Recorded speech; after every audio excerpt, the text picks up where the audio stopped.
Welcome to Tippcast by the Nina Guardian.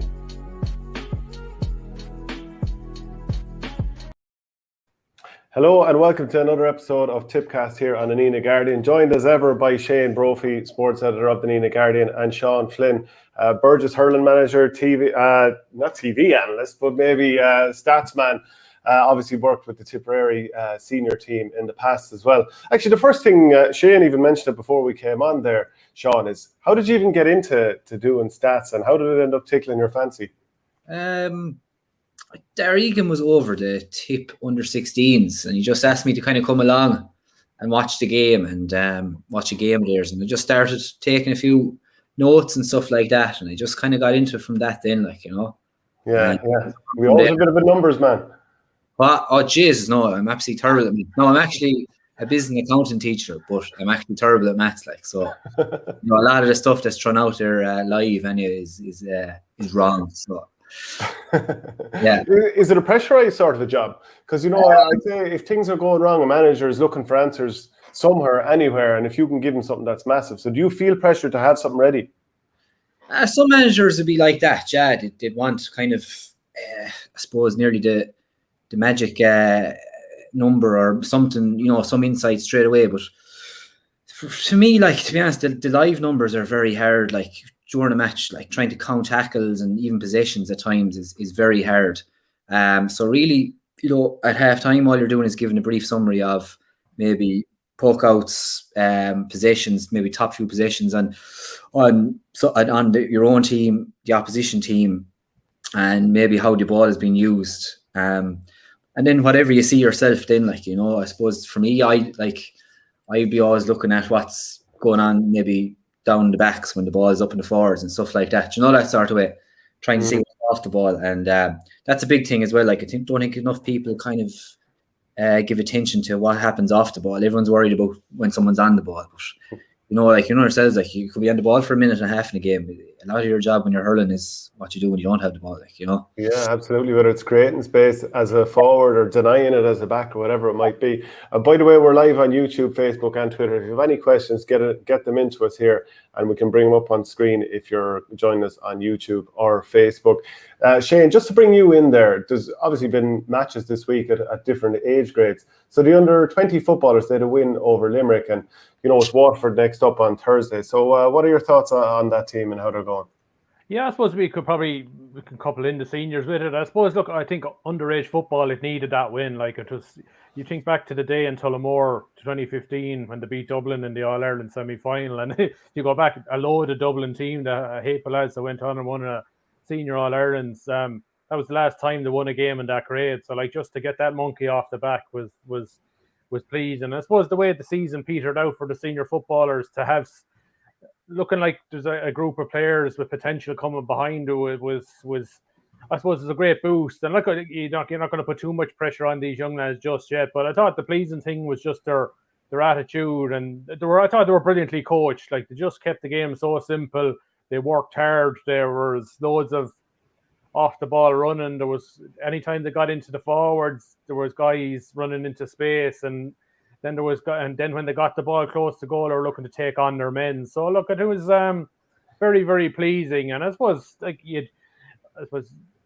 Paddy Christie is over that team, and you got to give him an awful lot of the credit, like, because like he's such a, I don't know if you've spoken to the guy one-on-one or listened to him. Like, he's such an impressive character. He's just his holistic approach to things is brilliant, and you'd like to think it's after rubbing off on these guys already. And I suppose that's not to take anything away from the selectors under him, because they would have done a lot of groundwork maybe a couple of months ago, when I suppose Paddy was trying to double up the senior footballers and trying to get them ready as well. So look, it's great. And look, they're in a Munster semi-final against Waterford, and like a great opportunity to get to a Munster final. And I suppose, look, after the way that the senior footballers went this year, like, just to have a bit of light coming underneath them is very, very positive.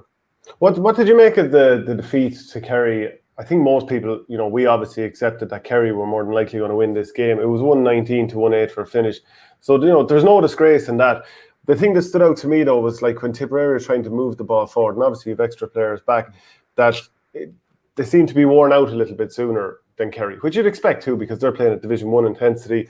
And like Tipperary got a little bit sloppy on the ball, passing it to each other's feet rather than passing it into the gut, so you can actually carry the ball on. And then I have to say, I was pretty annoyed by the red card. Like Michael Quinlivan and his man were both at it, but your man went down as if he'd been shot in the back then. And like that to me is over egging it and giving the referee a decision to make, and he made what I think was a ridiculous one. Yeah, look, in fair, I suppose Michael Quinlivan probably got suckered into it, but like if that was my player, like, I don't know, would Peter Keane go up to Gavin White and say, Gavin, you don't need to do that. We were going to win the game. Do you have like that's? I don't think Kerry need to go down that road. Maybe you're trying to get guys sent off. I don't know. Maybe it's the cynical nature that Kerry have to get into. Look, I'm not being critical again. Maybe I am being critical of Gavin White. I just don't think he needed to do it. Like, but look, overall, I think it was hard not to feel it was a damage limitation exercise from the start last week. Look, they sat back. They got like you could the half forward line Tipp picked was Emmett Maloney and Pádraig Luaran with the two wing forwards. They're two out and out wing backs. Like so, they were designed to go back the field. And I suppose Tipp wanted to keep it tight as long as they can. But once the first goal went in and they were fell 6 points down, you felt there was no way back. And like I thought they did it an awful lot okay. Like I thought on the ball they were quite decent, but a lot of the problem was getting enough of the ball. Like they were wiped out in the kick out in the first half. Like Kerry just pushed up, gave Evan Comerford no short kick out. Evan forced to go long and took David Moran and Gavin Crowley and Diarmuid O'Connor just ate it up there in the air. Like so, I think that's been a problem for Tipp for the last 3 years is getting a short kick out routine where they can get the ball into play, because we're actually not that bad in possession. Like it's okay, it can be better, but like 1-8 is probably as much as we were going to score with the amount of ball we got last Saturday night. So look, it was a disappointing way for the year to end, and I just hope, like I said in my piece this week, I just thought we were gone away from the moral victories against Kerry, and I'd hate to think that it's starting to creep back in again. But look, I suppose the way the year's petered out, look, it's going to be a lot of work for David and the boys to do to get the guys ready for next year. Yeah, and it's interesting to see the way both Cavan and Tipperary have gone down to Division 4 and both beaten fairly comprehensively. Tyrone doing a bit of a number on Cavan last weekend. Sean, like if you're going into a game like that, it is very, very tough to try and set your team up when damage limitation probably is the best you can do. And you don't want to talk down to the players, but even they themselves seem to recognise beforehand that the chances were very unlikely. Yeah, and especially after last year, like Cavan and Tipp, like it's that's always the question that happens when you do get a big win, when you're a kind of a smaller team, like do you build, is it possible to build on it, in a county like Tipperary on a football win like that, or is that just, have you got your Everest now and you just tip along? Like, so it'd be interesting to see, like, will they hold on to all those young footballers now, and will lads kind of, because Michael Quinlivan was going travelling last year, wasn't he? He was, yeah. Well, like, it'll be interesting to see now, does he get the itchy feet again, like, but I don't know, I think it's down to structures, lads. Like, in fairness, like, having Tipperary have to go out and play Kerry, being realistic, like, if you played them 10 times, would you even win one of those games? Like, so I don't know, I've seen a few championship structures being thrown around there. I think it was on Off the Ball there start of the week, and it sounded good like that, if you're able to play teams of your own kind of around you, as you said, Division 4, Division 3, and then get an opportunity maybe in a prelim quarter final. I think it's going to happen. I think so, yeah. I think this special congress in autumn is we're going to see a football change for next year, and I think this year, I think last year, like, while it was brilliant, the Cavan and Tipperary story, I just think that was probably an outlier. I think this year is more back to the norm. Like I switched off Mayo and Leitrim after 10 minutes last Sunday. Like, you just knew what was going to happen. It was no good to Mayo, and it's certainly no good to Leitrim. Like, what's that going to do to a young lad who maybe would like to play senior football for Leitrim if you think he's going to be embarrassed to national TV like that every year? To make him play soccer. That's it, yeah. like I like and in fairness, we asked David Power after the match last week, and look, David's been on the bandwagon even since we won Munster last year, that look, it's got to change. And look, even Conor Sweeney, when we spoke to him before the Kerry game, he more or less said, if you're not good enough to compete outside of the Tailteann Cup, you don't deserve to be competing for an All-Ireland. So like he's come to the mindset that there's got to be a change. And like there seems to be more and more backing for this idea that you will play your provincial championships maybe February, March time round robin. So like that would mean Tipperary will get to play Kerry every year, but you probably wouldn't be playing Kerry at full strength. Which wouldn't be a bad thing. You'd still learn it. You'd still have a good Kerry team coming to play you, but you'll be learning. And then you go into the championship against, whether it'll be 2 divisions, 3 divisions, or 4. I think maybe 4 divisions could be a bit. I don't know about that. Maybe if you went 3 and you had a good mix between maybe 3 10s or something like that, where you got a good blend of games and like you play your own level. And look, you just have an ambition to do something. Like there's just too many matches in the football championship now where they're foregone conclusions before the start, and that's doing. The only people benefiting from that are the hurling fans, was the diehards who want to see football bet down like so. But it's kind of a shame in a way when you think that Joe McDonagh final is on this weekend, and maybe you could have something. It's been a brilliant competition this year. Yeah. Maybe you could have something as mouthwatering in the football. But we might as well jump on and talk about some good news, which was the under-20s getting the job done this week. It wasn't certainly done the easy way. 324 to 221 after extra time. Now, I have to admit that I was at hurling training for normal time, but I came back in time for extra time. And to me, it was the Devin Ryan show. Now, JD Devaney got 3 points as well, but Devin Ryan, I mean, came on, I think, in the 49th minute, scored 5 points. One of them was a free, and he was just a ball of energy. Now, I don't know if it's simply down to the fact that he's such a good player or the fact that he came on fairly fresh legs, but wow, what a performance, Shane. Yeah, and look, I suppose if there's any people from the Kickham's area watching, like they're probably a bittersweet emotions looking at this, because look, if that transfer to Cashel hadn't have gone through in the last week, Devin wouldn't have been available. And I suppose if that transfer had gone through a long time ago, Devin would have started. There's no denying that he started last year in the Munster final against Cork. So look, they just felt he wasn't maybe ready to start, and look, it wasn't it timely they brought him in. Like he was incredible. He just brought the fight to Waterford. And I suppose one thing I thought he did is he carried the ball from midfield, and we played a very, very basic game plan for up until that. It was driving the ball in long, and I don't mind that tactic as long as it's quality ball going in. But like some of the ball that Devaney, Colin Fogarty, and Peter Creedon, or Paddy Creedon, were trying to work with, was very, very poor. Like, and just an extra time that suddenly they seemed to flick the switch and say, no, we're going to carry the ball at Waterford. And it just seemed to suit the Tipperary players. They were finding each other better. JD Devaney got on the ball. I suppose like he had a frustrating evening. And even in the first period of extra time when he's brought back on, you say, God, he's struggling again. But look, three points in play in the second period of extra time. It just shows his class. Like I think he's just going to be one of those players in the next few years that he'll frustrate you, but he'll excite you in equal measure, because like he's a brilliant finisher, but it's just getting in those positions to do the damage. But I think the manner of the victory, I think overall will crown this Tipperary team. Like if they go on and maybe win a Munster title or get to an All-Ireland. What did you think, Sean? I mean, at the start of extra time, Tipperary found themselves 4 points behind and then just completely took over for the rest of it. Yeah, and like Shane said, like the ball in was improved, and she's like if you've JD Devaney inside there, lads, you want to be playing the ball into space, like into the grass, and not on top of him, not straight down on top of him, or even balls going straight at him and he's running out to it, and it's very easy for the back to defend against him. You just want him turning back sideways and running into space and getting the ball, and he'll destroy teams. Like, and you see it when he was playing Bursley in the club championship, but. Yeah, like Keano Kelly gave him something different, and it's nice to have someone different like that in the half-forward line too, that's able to snap a few balls and take it on. But Paddy Creedon's interesting. I think Paddy's another year left, I think, under 20. I'm not sure, I'm not 100%, but I think he would. But one man there now for me is Conor Whelan.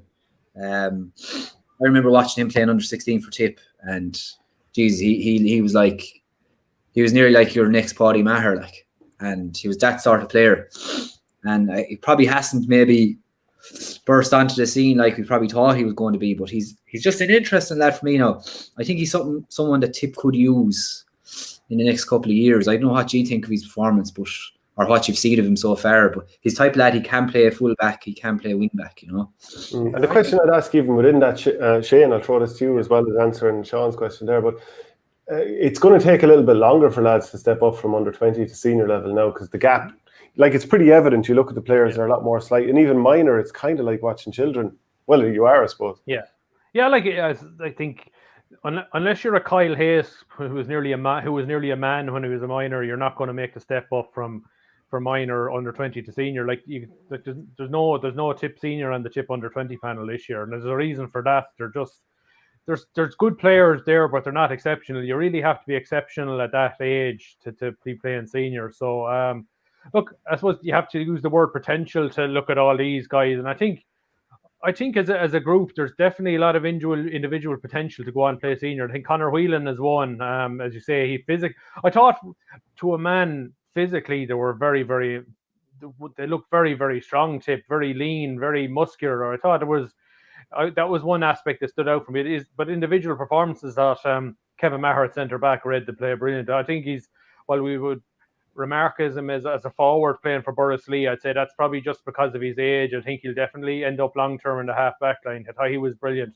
I think Max Hackett could be Tipperary's Jamie Barron in the next few years. That he just has that bit of style about him, and like I suppose like he ran himself into the ground. He got 3 brilliant points from play, just in that Jamie Barron style. And Sean, as you mentioned, Keane O'Kelly there, I just think this guy he's just made himself.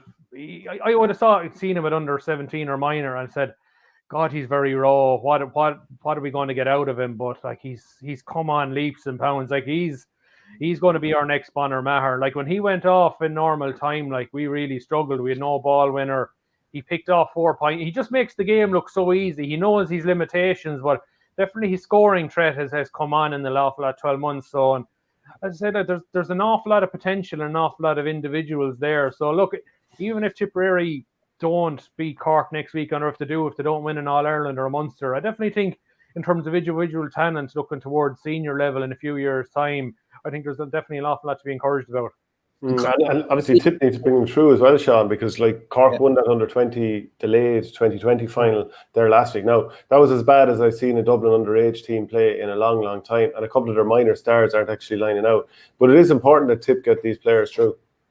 Yeah, like, and even Kyle Shelley there is another lad from Kerry. I remember watching him under 16 now as well, and he was the go-to player. Like we went down to Wexford and played the All-Ireland Championships, and he was the best player from Kilkenny, all the counties around. And I think he kind of suffered a small bit from going playing a bit of football. I think him and Paddy Creedon choose football minor back in 2019. But yeah, it's important. Like, and what is worrying, lads, we've won like a 20, we've won a 21, and you're still only seeing maybe Jake really nailing down and Barry Hogan nailing down a position, like, you know, and that is worrying. Like, and you can say it's the management and all that, but like, you know, if a player is putting his hand up in training, or, you know, whatever, when he does get his chance in league games or whenever, like, you're not gonna play him. Like, so I mean, I think it's definitely the case in the football, because like I think if push came to shove and we had injury problems in the backs, I think Brian McGrath and Brian O'Mara would have already made the step up. I just like we are probably looking for a few forwards, but like Dylan Kirk and Mark Keogh, they're not.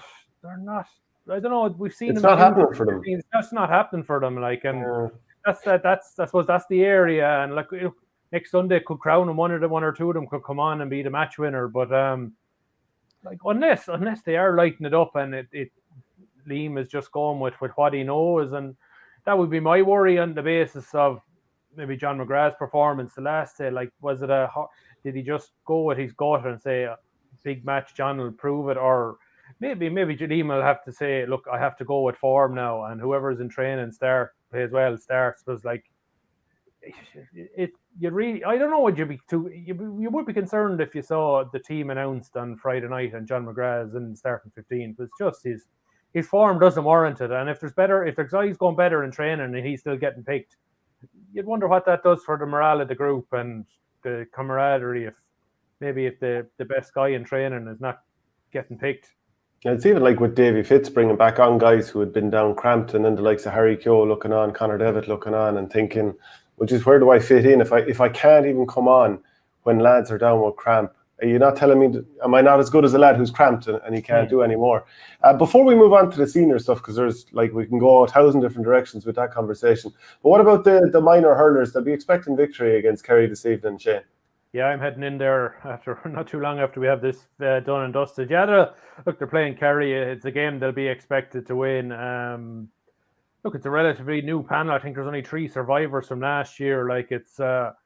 It's new, but I suppose it's probably the ideal game for James Woodlock and the boys to get started with. It's a game they should be expected to win. No disrespect to Kerry, they won 32 points to 9 last year. So look, as long as they come out of this game with a clean bill of health and some positive performances to take into a semi-final, I think that's probably as much as you'd expect from a game like this. Yeah, management as well, isn't it? Sorry, it's good to see young management in there. Yeah, absolutely.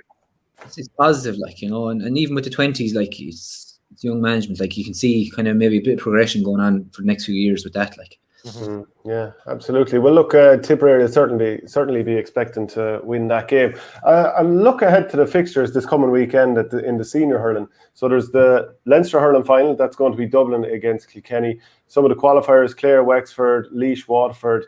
I think everyone would expect Waterford to win that game. Clare, Wexford, that's a juicy one with Davy Fitz against Brian Lohan, and there's no kind of lack of bitterness there at the moment. But we'll start off, of course, with Tipperary against Limerick, and I think we'll jump straight to you, Sean, because you did a piece on the Nina Guardian a couple of weeks ago, the third eye piece after the win over Clare, and just there was definitely a couple of things that stood out to you from that game. I'll just bring the article up on screen as you just sort of tell us what you took from that victory. Well, the big one for me is still on the long puckouts, especially when you think of who you're playing against. You're going down onto half back line who are strong in the air, but also you're looking at a midfield coming back of O'Donoghue and O'Donovan and maybe Keane Lynch as well, getting in around there on breaks. And I mean, that's how Limerick are suffocating teams. And I know Clare did have a strong half back line in the air and maybe got, they brought players like Taylor back on the breaks, but it probably was never going to get totally exposed against Clare, because our lads, like Dan and coming in on the breaks, and Mikey Breen underneath the high ball were excellent. But I'd just be a small bit worried against Limerick with the quality of player they have, and that's what they've done to Tipp in the past. I'd be interested to see how Tipperary are going to work around that. And you see maybe in 2019 then, when they did work it out short to James Barry, and that kind of Limerick were ready for that as well. So it's going to be an area where I think Tipp probably, if to be honest, I think Tipp should have just probably focused on that for the last week and a half. Trust everything else, trust your forwards, trust the way they're using the ball now, and really go and work on that, because I think Limerick are averaging 42 puckouts or 44 puckouts a game. That's 44 plays you can kind of have some plan for, Did you say in the past that I don't know if I saw you write it somewhere else, that or maybe you just told me, in 2019 in the Munster final when Tipp got fairly annihilated for a finish, the Tipp just won 5 of 29 of their own puckouts. Yeah, they lost 20 breaks on the long puckout. So I mean, I know some people say breaks are is work rate, but and the narrative coming out of that game was probably Tipp didn't work hard enough and that sort of thing. But that kind of comes down to a bit of structure, that your half forwards, your midfield, your half backs know what the keeper is doing and know where the keeper is going.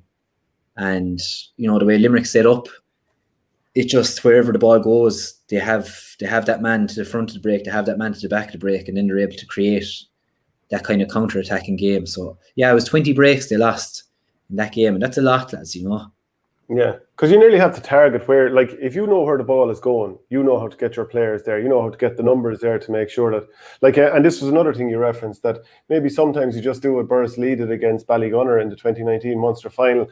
It's going straight down the throat of whoever the spare man is, and everyone converge, because at least there's not going to be a quick counter-attack score. And having been inside the Tipperary camp, it's not like they're not thinking about the puckouts. They obviously are working on these things.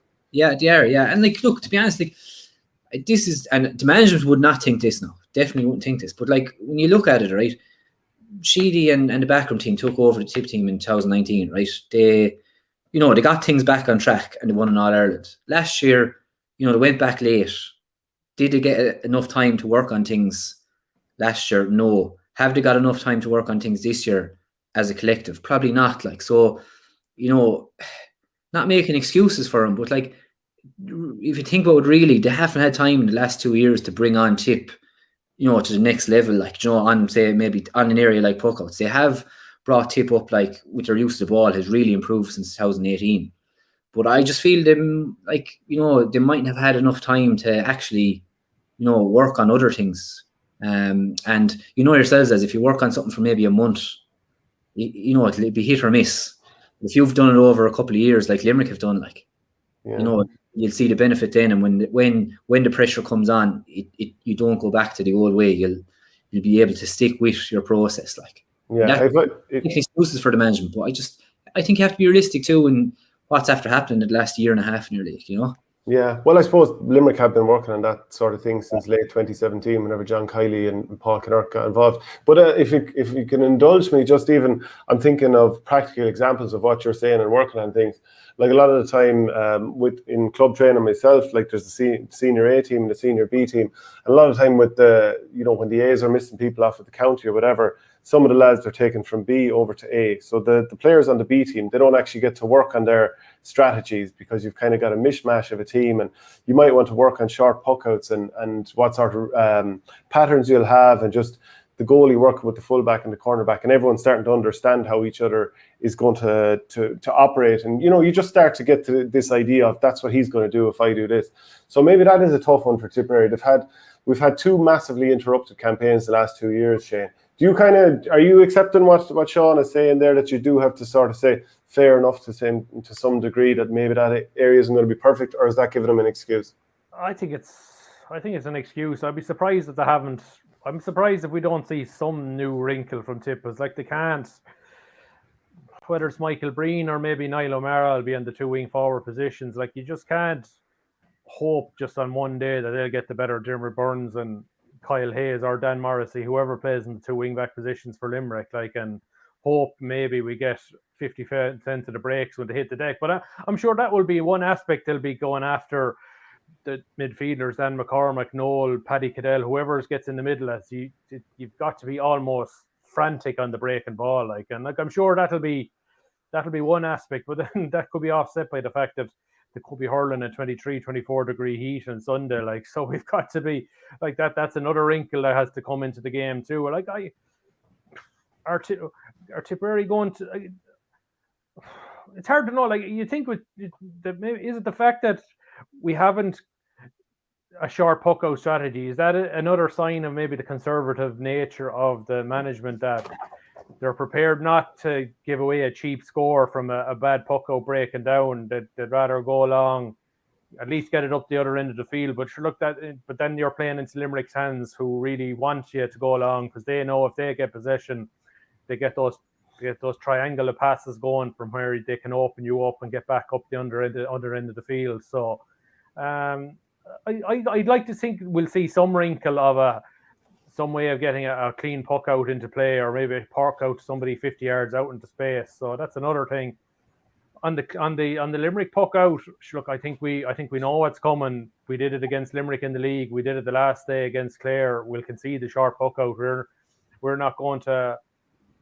We'll allow Limerick to come out to the 45, and we'll keep things nice and compact beyond that, and make sure they don't have the space to be having guys running off the shoulder, taking hand passes into space. It was like that's where they murdered us in Páirc Uí Chaoimh last year. Like, it was the ridiculous space Gerard Hegarty and Tom Morrissey got in that game, particularly in the first half. Like, I think there were some of the points they got in the first half of that. I don't think there was anybody within 5 yards of them when they were hitting it over the bar. So definitely that's one element I think they've got to tidy up. And I think apart from the Waterford match where we were overran in the second half, I think defensively we've been pretty solid.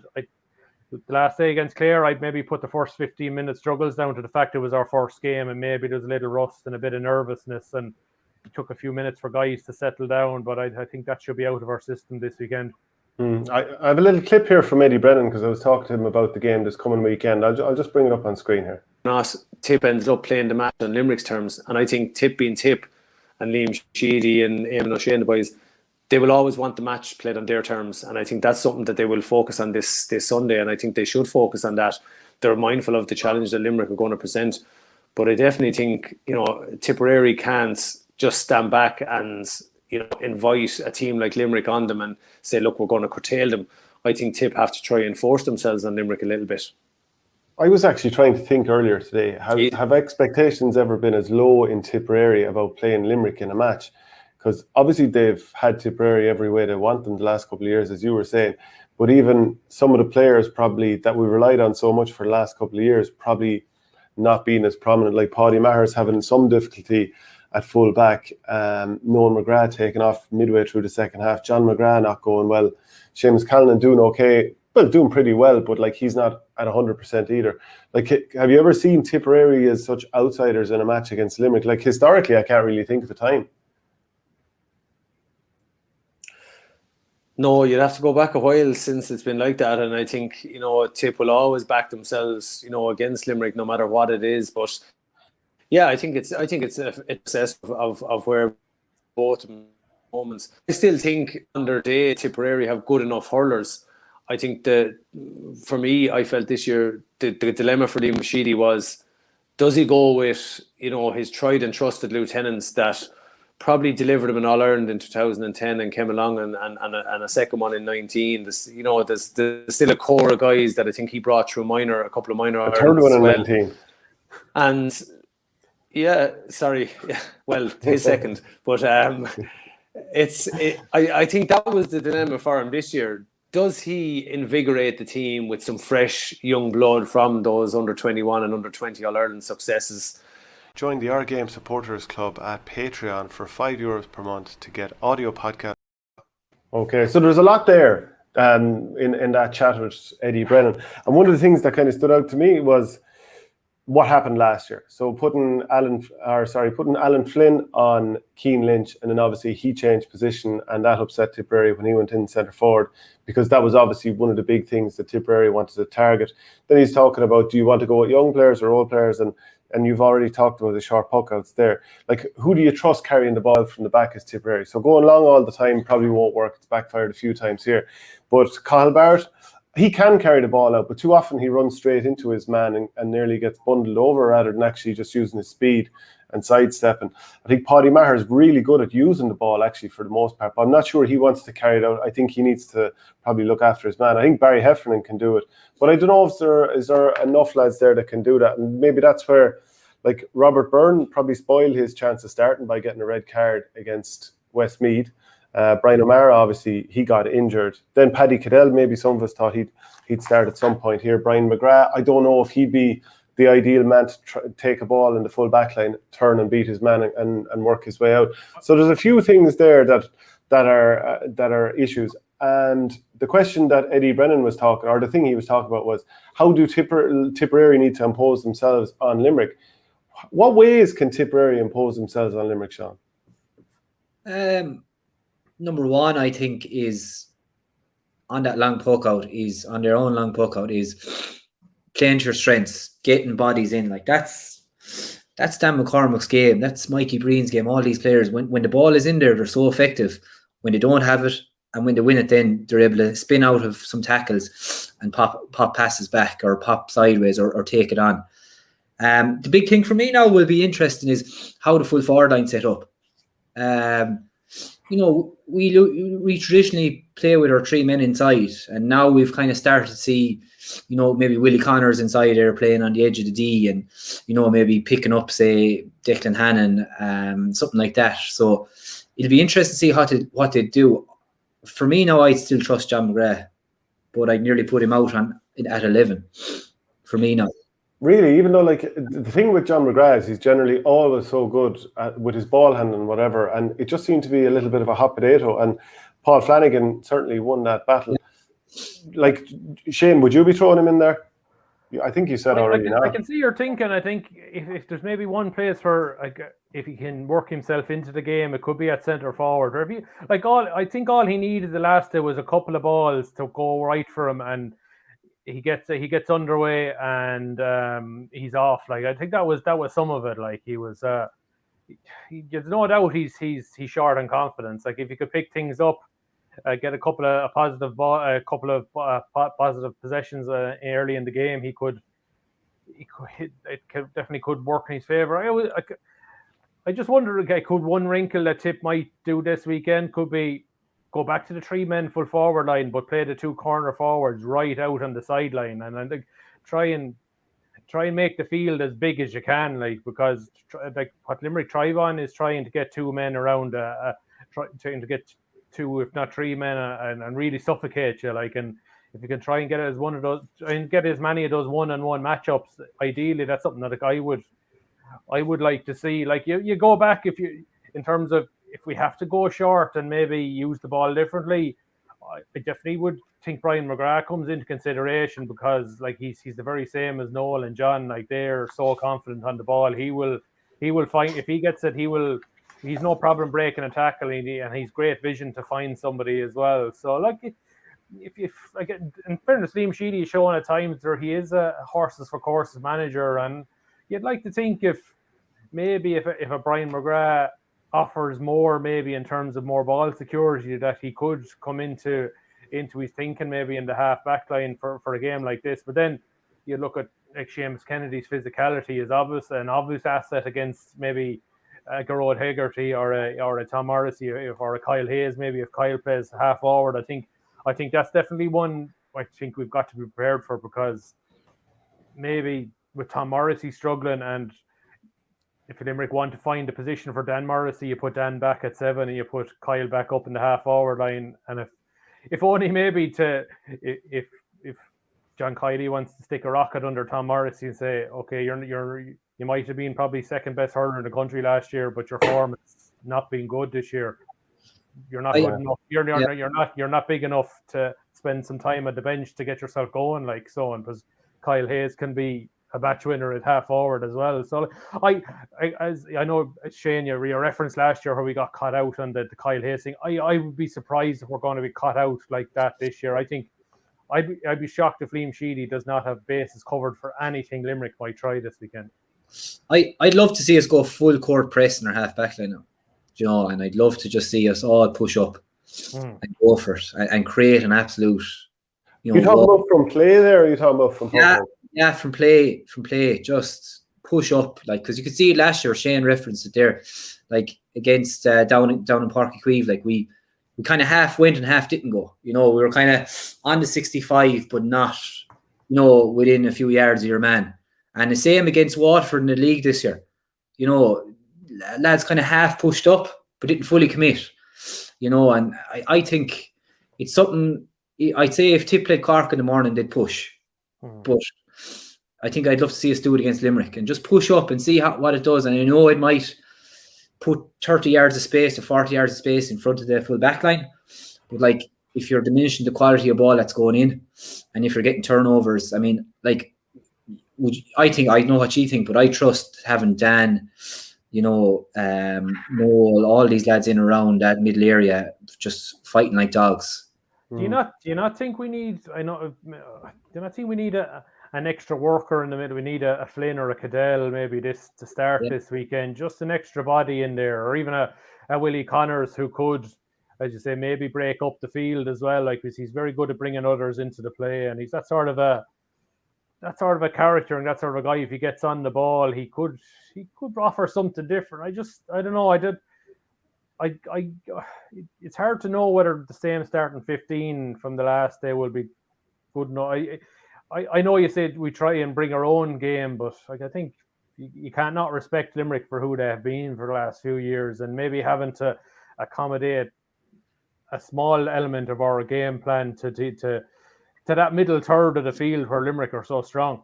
One of the things that I thought upset Limerick against Cork was Cork's ability to actually run off each other's shoulder and cut through, and they got some scores out of that. And this is a Cork team whose puck out overall, maybe you've done stats, Sean, but I kind of felt just the eye test of watching the game back, the Cork's puck out absolutely imploded.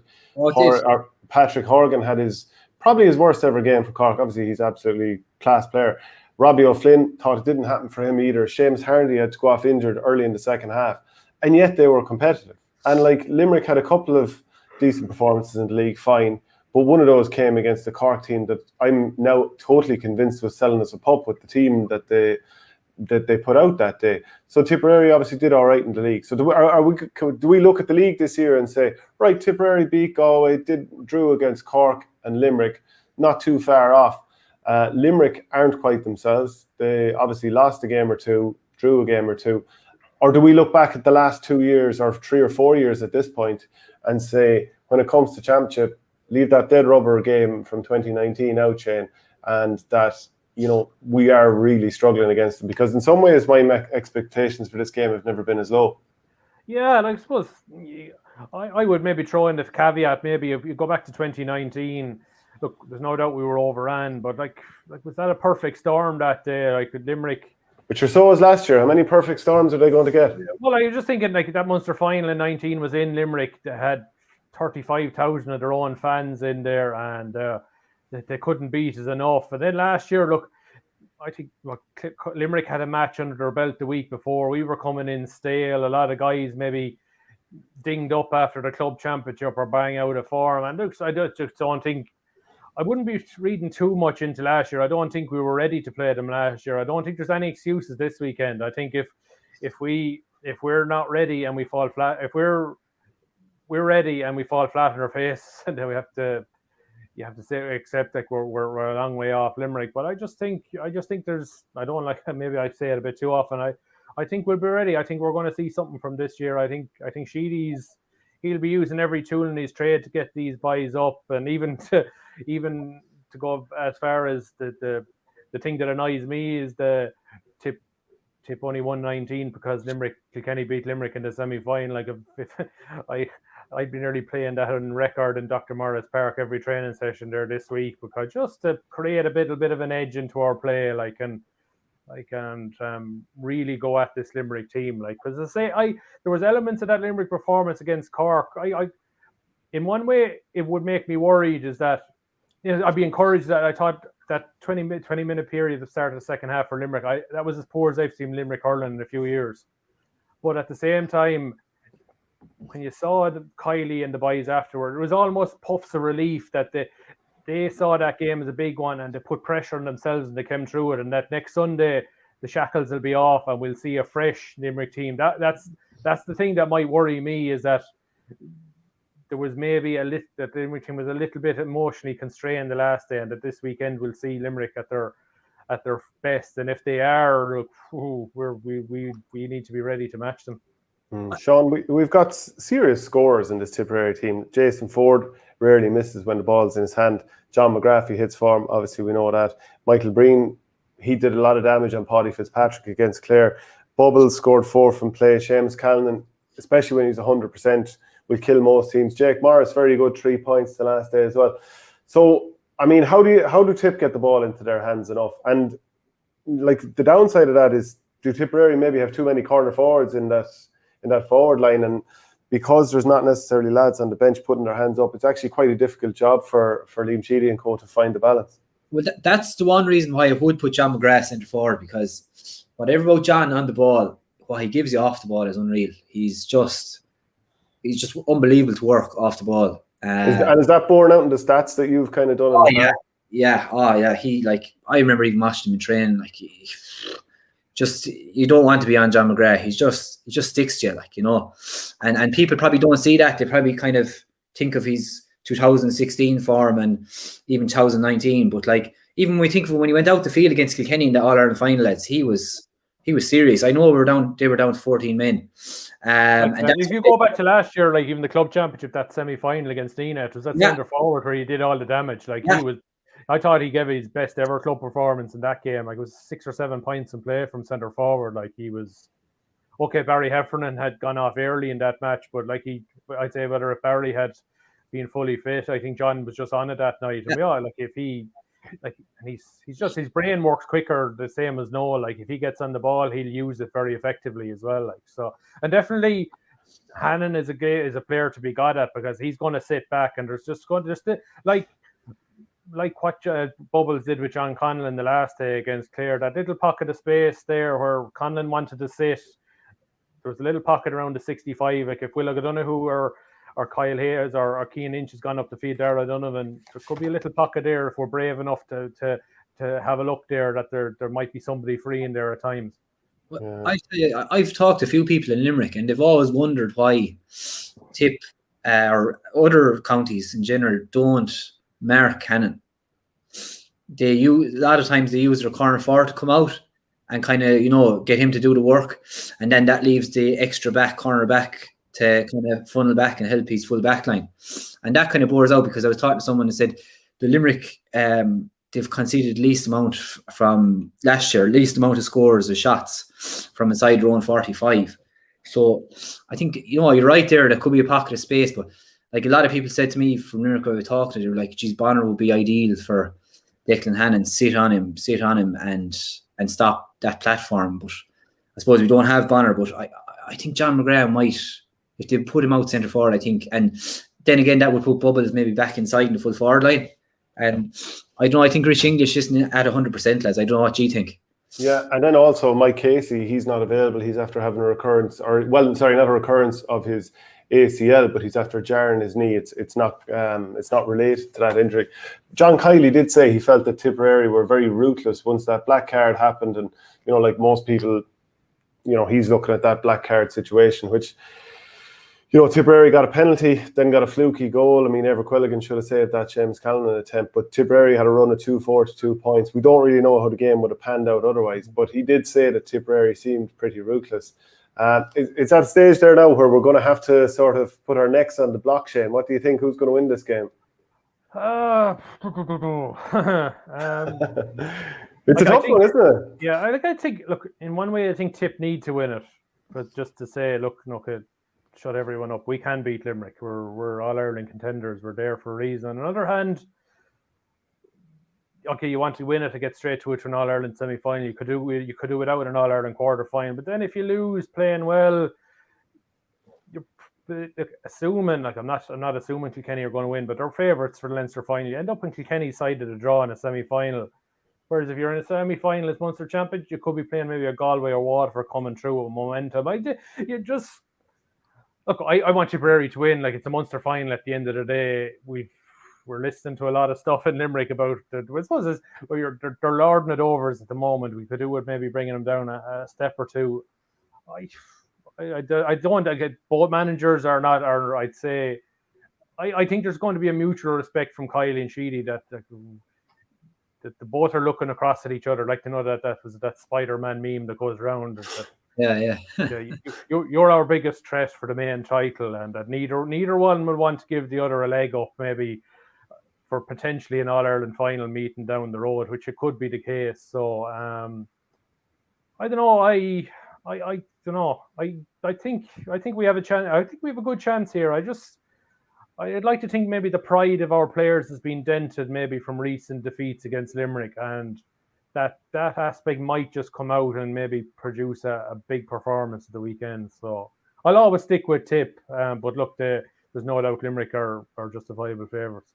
Yeah, but I mean, if the pride is dented, that's one thing, but has what's gone wrong in the last few number of games, have the management been able to zero in on exactly why Tipperary are losing all those puckouts, why they're losing contested balls, why they're not getting some of their key players into the game, why I think defensively we've got to be compact. I thought Aaron Gillan wiped us out last year in Cork. Like, I think he destroyed Ronan Maher. Like, who's going to pick him up? Will it be Barrett? I know Barrett's be conceding a couple of inches, but he's probably that nuggety defender that we need. But I think Barry Heffernan is one that could maybe take him up as well. Like, I thought it was interesting just in the Guardian this week that I asked Liam Sheedy about Barrett, and I suppose it was just one of those interviews when Sheedy was sort of maybe just trying to get at Paul O'Dwyer for the weekend in terms of feeling that Cahill's been hard done by the last couple of matches, maybe in terms of the yellow cards he's picking up, particularly the first ones. Like if you look back to the Clare game, like his first yellow card was a joke, like, and he was then he's immediately under pressure. And I suppose technically he should have been sent off for the foul on Kelly after that, but like it would have been the same as last year against Galway, where it was actually the first yellow card was the one that got him sent off rather than the second one. So like it's just that I asked him straight off, and I asked him, like, do you think Cathal Barrett has been refereed differently than other defenders? And he said he was. That there's an awful lot, and I think there's something in that. Is that everybody expects Cathal is an out and out brilliant defender, but he also has this I wouldn't say personality, but he has this tag coming around with him, especially with other counties, and it's probably the stone throwers across the way are probably egging it on because of what happened in 2019, and they're making him out to be this bad boy who got Richie Hogan sent off, which is a complete load of tosh. Like, but there's definitely, I think there's an element of he's been picked at, and I just like to see whatever happens this weekend, that if Cahill's our man and Galan, that he's refereed fairly, or whoever he's picking up, and that he's given a chance to play properly, really, than rather than potentially being on a yellow card after 10 minutes and having to watch himself after that. Grode Hegarty is surely just as marked a man, though, because everyone's talking about a lot of the head-high challenges from different Limerick players in that Cork performance, because it was notable. I did think once or twice the Cork lads over-egged it a little bit, taking off the helmets, but I think coming into that, they actually wanted to make a strong point on it. You can jump in on that in a second, Sean. I just also want to talk about some of those matchups that Shane's talking about there. I can't help but think, assuming it's the same full forward line as the last time of Flanagan, Galan and Peter Casey, that Cathal Barrett is more suited to Peter Casey because, you know, he's ridiculously jinky. He's very hard to keep with. Then maybe Seamus Flanagan against Barry Heffernan, because size profiles, there's a decent sort of a matchup there, which maybe leaves Paddy Maher with Aaron Galan, or maybe from a couple of years ago, Brendan Maher went back on Galan. Like that's a lot of stuff for Tipperary to try and work out there, because then who takes up Morrissey, and, you know, is Cian Lynch going to be centre forward, and Hegarty and all? Like, Tipperary run out of matchups eventually. I mean, that's the concern. I think Barry Heffernan is the man for Casey, because not only that, size-wise, I don't know if that suits. No, it's not. If you're Limerick, you're bringing Heffernan into an area of the field that is actually his best position in the half back line, and Barry is we saw it in the league. Barry's very, very able to get forward and pick off 2 or 3 long range points and play. Like, and I don't think Limerick will maybe. It'd be interesting to see if Limerick decide maybe Casey stays closer to the goal this time. Just if they think Heffernan might pick him up, but like, there's no doubt Tipp will probably go down the man marking route. So it'd be interesting to see what Liam does. I don't know what Sean thinks about it. Yeah, I'd just be worried that, as you say, if you're shuffling around, like, you don't want Paddy, say, left inside on his own, and, you know, having someone like, say, Flanagan or whoever, or Galan, making those 20, 30-yard bursts out to the corner. You know, that's not going to suit Paddy. You want to create the conditions where any ball that's coming down is, you know, it's like the Wexford game in 2019, when you hit balls down on top of Paddy and Ronan, like, they lap it up. But like most defenders, Shane, you know yourself playing, like, you don't want to be getting pinned 30 yards left and right when you're on the inside line. So that's one worry with the matchup thing. And then if Paddy does go out to half back line, like, is he going to push up on his man? Like he's going to want to sit or, you know, go across the line. He's not going to want to get caught running after a Hegarty or a Tom Morrissey or a Cian Lynch and be nearly on the far 65. He's just not going to want that. So that's the worry about matchups. So then what do? Do you bring everyone back and leave Byrne and Hannon free? And then if you hit a bad clearance, then they're lapping it up and bringing it up to the line and putting it over the bar or putting it on a plate again, like, for someone. So that's the worry about matchups. I don't know. I think you can only match up 1 or 2 lads. After that, you just have to trust. You just have to trust what you have, I think.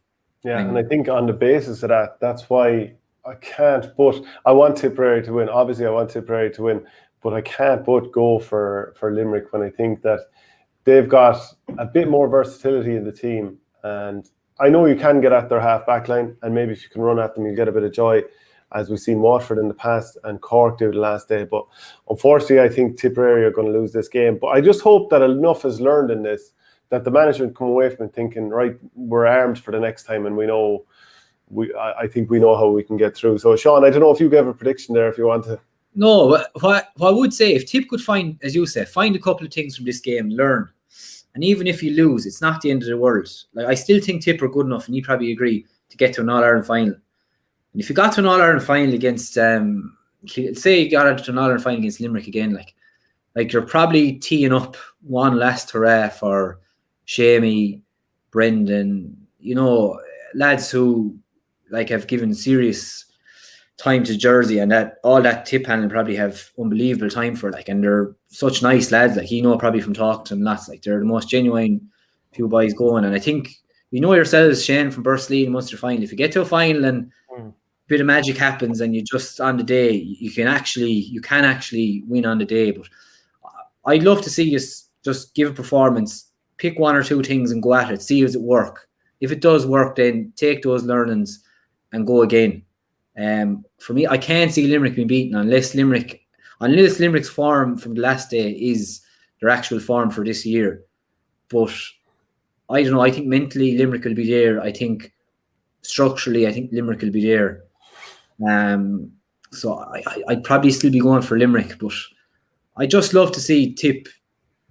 You would love to see again, likes of Shamey, Brendan, all these lads, just because they're. A lot of the media speak and talk around is that they're gone and all that, but like, you see it. They're younger than Joe Canning and Pat Horgan and DJ Reid. Like it's a bit okay. Maybe we have more of them than other counties do. Like, but you can't tell me with 20 minutes to go in a big championship match that experience won't count for a lot. Like so. Oh, absolutely. You just need to have legs around them, though. Yeah. Because you can't expect them to do the running of a 22-year-old. So, Or managing even. Say, look, lads, empty, come on, whether it's coming on or starting, empty the tank. Empty the tank for 40 minutes or 45 minutes and bring in someone else then. But as he said then, what's there to bring on? For me now, the Tipp bench at the moment, there's no nailed on lads like 2019, you could say, right, this lad will come in and do something. But you're missing a couple now that... Like Flynn and O'Mara, I presume Niall will be there, but he won't start. But they're the only two, like with a lot of experience. Like after that, you're only talking players that played the league. Paul Flynn, Robert Byrne. Like it's thin in terms of championship experience. Like Megan Dylan Quirk is only getting a few minutes. Like Mark Keogh is a guy who never kicked on in 2 years. Like you thought. He's made for summer hurling because he's able to move. Like, but no. Say, lads, I'd love to see him inside. 10 minutes left, 15 minutes left. Put him inside. Tell him not to budge from the 14.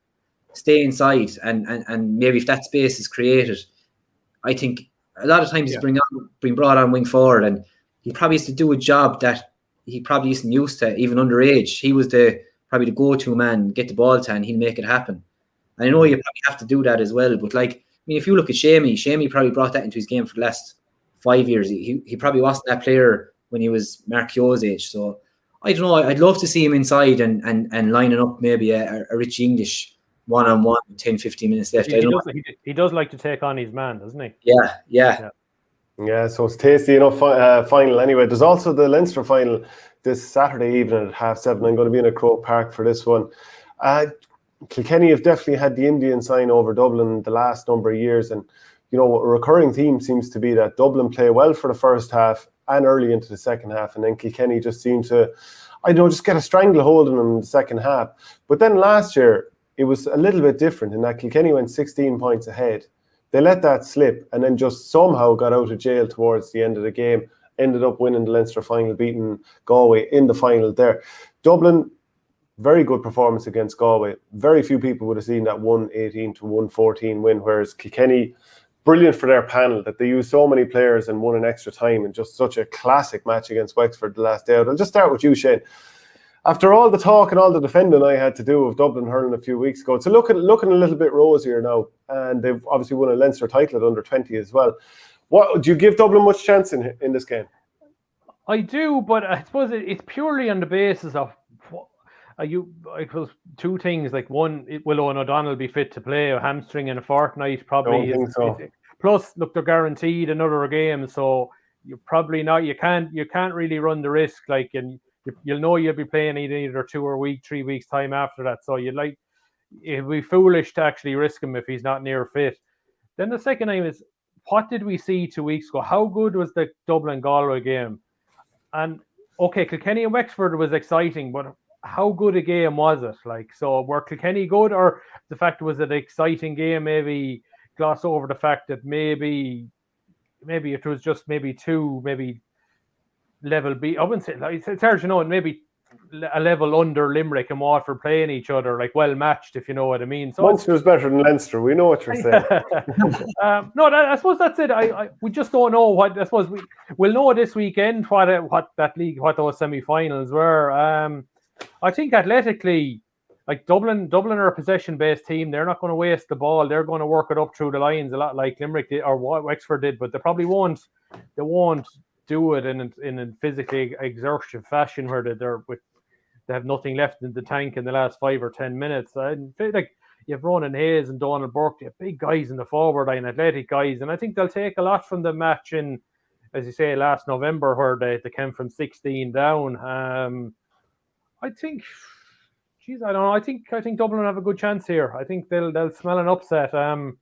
18,000 people there. I'm sure the majority of them will be Dublin's fans.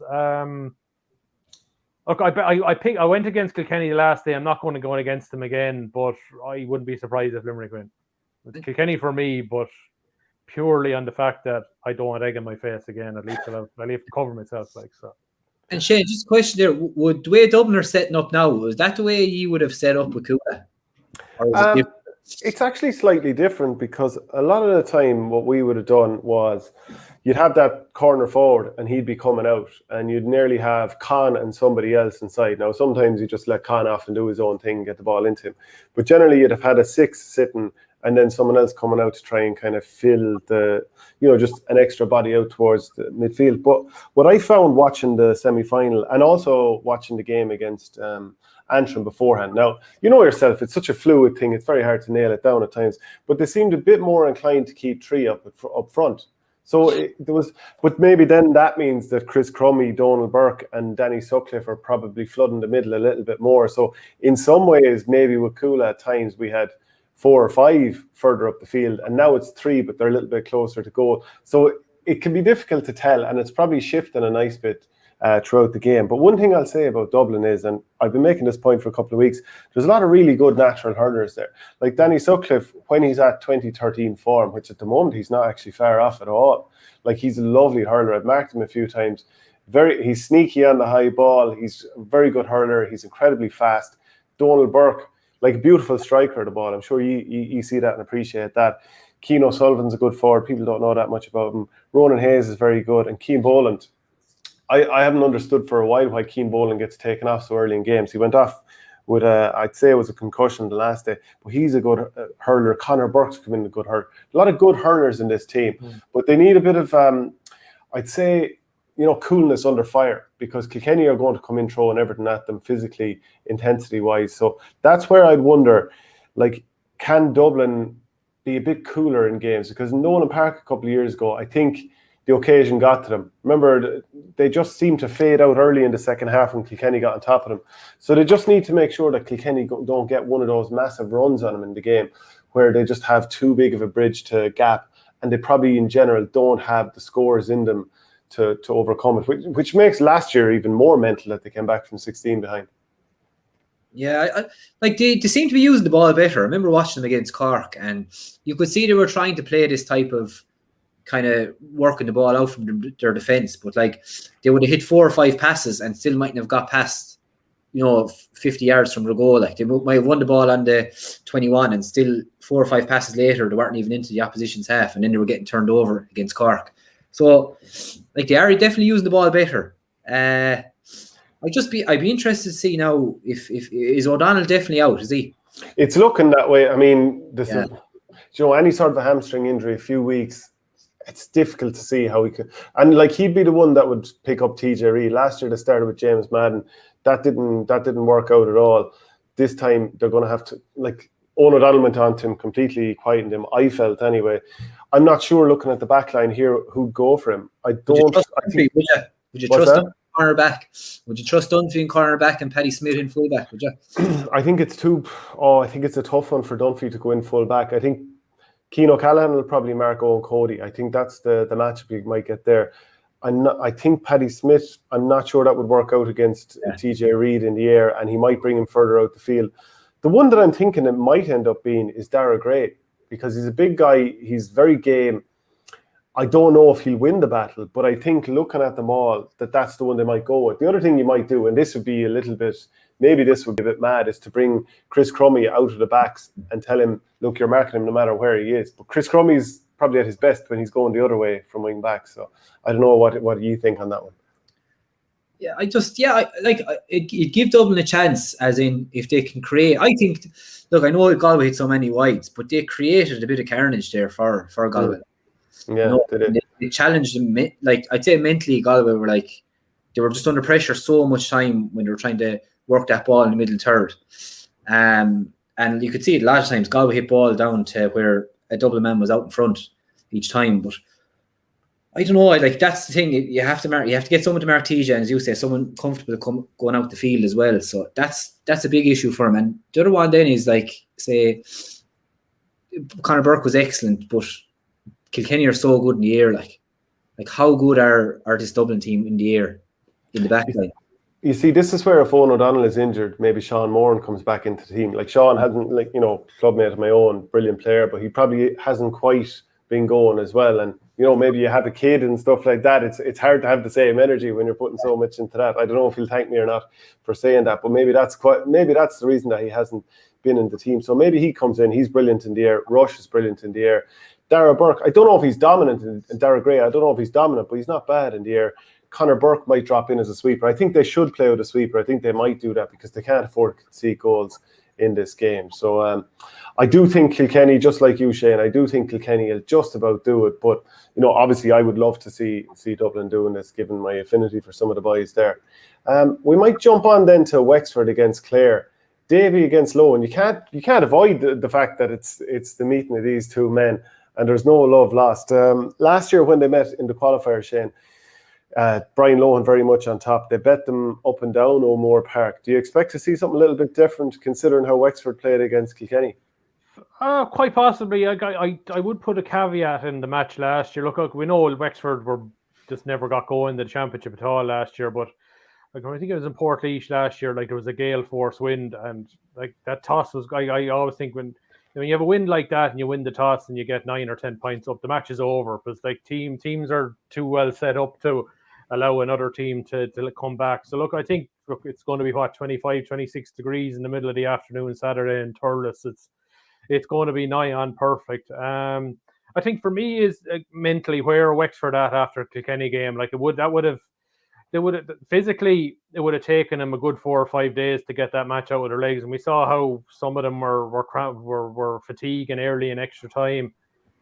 Psychologically, how big of a setback was that to lose a classic? I suppose a classic contest like that.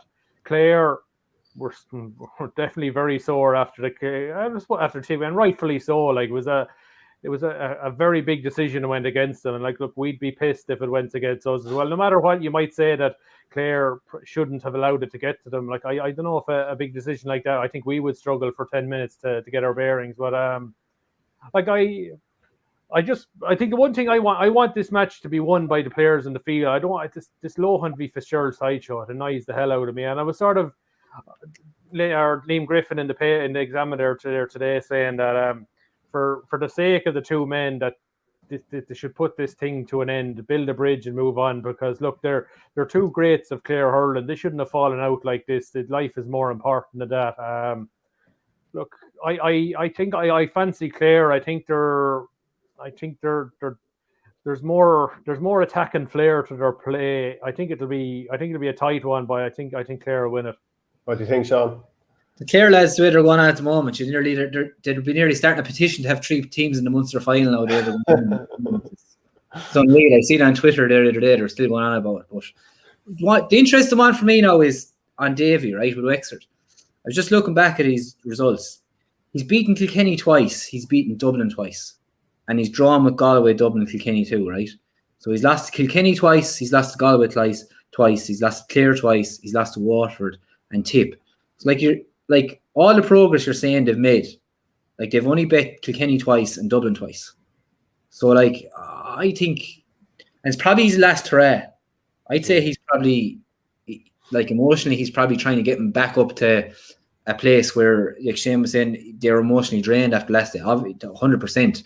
I'd say he's trying to get them up to a place where they can go and run hard again. But the other side of things then is like how demoralising must have been for all those lads not being brought on, like and seeing O'Keefe or whoever being brought back on, Lee Chin hobbling, you know, and sending that message going, Lee Chin with one leg is better than you fully fit. Do you know you'd want to tell a manager to stick it, wouldn't you? Oh, absolutely. Like, and I don't know, like you got away with murder on that, like as in I thought like maybe I thought I'd hear some players stepped away or something like that, because like, you know, at this day and age the commitment you are given, like, but and I'd be talking to a few Wexford people and they are fairly, going into that game they were fairly down about Wexford hurling. Like they were, you know, I think they were nearly ready to just wait to see Davy go and kind of start from there again. But I don't know, I think Clare have probably improved under Lohan and probably enough to probably beat Wexford. But I like Wexford's style of hurling though. That's the only thing, and I'd love to see him. I'd love to see him get on the road again now after the last day and put two performances together. But I don't know. I'm like Shane. I can't see it. I think I'd say they're empty now emotionally and physically after the last day, I'd say. Yeah, even like if you go look at you're talking about Davies' record the last few years. I think there was a win over Carlow also in 2019 when they won the Leinster title. But they got so the teams that they beat en route to the Leinster title that year were in the group stages. They had 3 draws and that win over Carlow, if I remember correctly. Then they won the Leinster final. So between 2019, 20 and 21, that's just 2 championship wins. So that's a fairly long, rotten run there. I did think coming into the championship, I expected them to perform well against Kilkenny and I predicted that they'd win, as did Shane. But yeah, I think that's going to knock them hard enough. I still think they've got class players, the likes of Rory O'Connor's got hurler of the year type form, and Liam McGovern and Jeremy O'Keefe were brilliant the last day, but trying to get themselves up again for this one, that's a tough one. For Clare then, I wonder, is Shane O'Donnell going to be back in the reckoning, and Aaron Fitzgerald, will that bolster them a little bit? And for what's Davy going to do about Tony Kelly? Last year he put Matt O'Hanlon on Tony Kelly. It didn't work out and he stayed looking at it for the full game. Feels like I'm being very critical of him. He's obviously done an awful lot right and he's won everything, so it's tough to question a guy who's done that at the same time. But there's a lot that didn't go right, so that's why I'm just about going to nudge for Clare here. What way would you go, Shane? Yeah, I'm going to, I fancy Clare, I think by 3 or 4. I think I just think they're a more balanced outfit. I just think they've good scoring forwards. I think they'll use maybe. I think they'll have created a small bit of a siege mentality within the group maybe after the last day. We don't know whether they would have won the game without Tipp getting the penalty or not. But I think Lohan's too smart a player maybe, or guy not to use that to his advantage, just to create a little bit of a siege mentality and say, look lads, we weren't far away. We played well against Waterford. We played well for long spells against Tipp. Maybe just lost their way for 10 or 15 minutes. We'll go again. Like if O'Donnell is fit like that, they're a stronger team for it.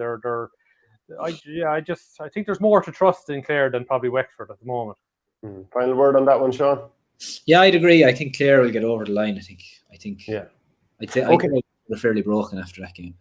And then we'll just have a look at Liam Cahill and his Waterford team. They're up against Laois this weekend, expecting to win it. But given the manner of the defeat to Clare, I mean, they obviously made a bit of a burst for it towards the end of the game, and part of that was finally bringing Caelan Lyons out of full back line. Do you think, obviously this is dependent on injuries too, but Shane, do you think Waterford can make a burst of it this year? Oh, I think I said after the Clare match, and when I heard Liam Cahill's comments, I said whoever gets them first in the qualifiers better watch out, because whatever about the players being sore, like that hurt Liam's pride, like because like that fell on him, and like he took no excuses. He wasn't going to throw any of the players under the bus. That was on him. He said that they weren't ready. Well, he thought they were ready, but they weren't. So like you can be sure, like he did with the Tipp under 20s in 2018 when they got destroyed by Cork in the Munster final. He went away, he dressed them down, he dissected, he shook a few things up, and they came again and they won in All Ireland. I think this will be the first step. They'll win at the weekend. I think they'll win well. I'd be interested to see what Laois do this weekend. Like I suppose they won the big one last weekend. Impressive enough now against Antrim. I watched most of that game. There's no pressure on. Well, I suppose there's an element of pressure in that they've got to show this time compared to the Wexford game that, okay, we're going to go out and take on Waterford. We're not going to try and maybe create a game plan to try and contain them. We'll go out and have a go. And like Laois can score. We know we can score against anyone. It's how how defensively can they cope against the really big teams. So I think Waterford will win probably 8 or 9. But for Laois' sake, I just hope they show more than they showed against Wexford in the Leinster quarter-final. Yeah, I was in at their 229 to 221 over Antrim at Parnell Park last week. They were impressive. Tight field kind of suited them. They destroyed Antrim on the puckouts. At times played with 4 inside the 21 on their own puckouts, and Enda Rowland was finding them, and it was causing pandemonium. And then they were turning over Ryan Elliott's restarts. So I do expect Waterford to win this. And this is dependent on the team they put out and who they have available. I think they could win it by 12 or more. Sean, what do you think? Yeah, the same. And Waterford is probably a balancing act now because managing bodies, because they probably have a few lads back, and then you're throwing them into a championship game. And would they be playing if they won? They're playing the week after, are they? Yeah. See, that's the thing now. Like, you know, to front you Barron if you got a half or 45 minutes into them and whip them off and say, okay, that's you got enough. Like, there's no point in the sirens maybe and the GPS saying you're in difficulty and muscle could go again. Just enough and get through. Because like so those qualifiers the weekend with Galway and Cork waiting now, and like they're juicy. Your next game is going to be it's going to be a tough game. So yeah, that's the big one for me, is how they manage. How do they manage the players that are coming back? Because you probably see it yourselves and hearing from around clubs. Clubs are riddled with injuries now, going week on week and things like that. Just before we finish up there quickly, Shane, just a quick word on Tipp against Offaly in the Camogie and Banagher on Sunday after beating them comfortably in the league, and then also Tipper against the Cork in the ladies. I suppose their championships, unfortunately, they're probably overshadowed by probably the biggest weekend of the year there is. But I suppose for the Camogie team, they're playing Offaly Sunday at 2:30 and Banagher. I suppose you'd have to say that a pretty good league. Like they had, Kilkenny won the league, but Tipp were the better team in that semi-final for long stages. Just maybe a bit of white line fever came in towards the end and didn't get the job done. So, I suppose Bill and the selectors will have gone away and say, okay, we did an awful lot right. How do we take that into the championship and get over the line? Look, they're in a group with Offaly, Wexford and Limerick. They'll be expected to win all 3 games, get to the knockout stages, at least get to a semi-final where they're probably going to play one of the big 3, and they've got to win it then. It was a big blow with Sarah Friday having opted off the panel. Like, she was probably one of the biggest success stories of the league. She was ordinarily a forward up to this, but they found her a new role, either at half-back against Offaly and then at midfield, and she's heading abroad. I think later in the summer she won't be around for a knockout stage, so they took the decision maybe to move on without her now, which is probably a proper move, because you don't want to be going well in the group stage and suddenly have to plug a hole then come the knockout. So they're taking the decision now. I think they'll, even though they have to go to Banagher, I think they'll win this one. You'd like to think if they've learned anything from the league, they've got to take the best points of that from that into the championship. I'm sure the Johara element of Sean there probably he knows a fair bit about the Camogie, and I suppose we all want to see maybe Tipp breaking that glass ceiling this year. Yeah, it's probably nearly good for in the county championship that it's kind of getting spread around again now. Because Johara did have dominance, but it probably wasn't being transferred onto the county team as regards, like, it wasn't backbone the county team. But I watched them against Kilkenny. Jeez, they play actually nice brand of hurling, don't they? It is all action hurling, and Friday is a loss because she was bombing it up with the ball out of defence. But yeah, they have some nice forwards as well. They have O'Brien, they have Walsh. Is Orla Dwyer back from Australia? Yeah, she's back. Yeah. is Ashley Maloney playing? No, this year. No, she's out. No, she's opted out. Yeah, I suppose it'll be tough for likes of Orla. Like she's probably going to be playing Saturday and Sunday. Like the footballers are out Saturday, like against Cork, and like that's like they're in a tough one. Like Cork beat Meath last weekend by 2 points. Like, and you're thinking Meath came up from intermediate, so it shows, and they won the Division 2 league. So it shows you how competitive Meath are. So like, and like without Ashley Maloney and Emma Morrissey, like it's a big loss. Like there's rumours actually that Ashley McCarthy could feature this weekend. It would be a big plus. Like she didn't play in the league at all.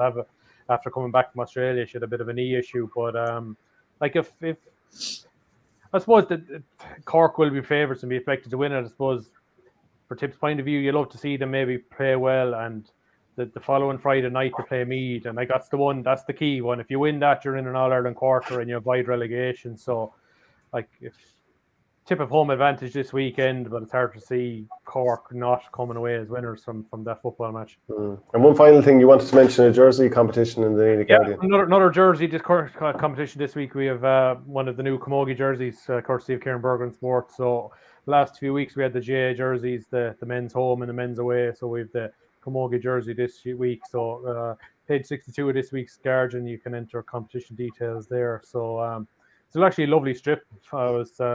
That they've made for the Camogie team this year. Kieran Bergen is the producer this year, so it'll be definitely one worth getting. So it's it's going to be a fantastic weekend of action. Can't wait. It'll be great going down to Cork, sun blaze, and like a proper old school Munster final, like when we had 20 years ago, and you'd be sunburnt off the terrace in the Blackrock Island. So hopefully Tipp winning again 20 years on.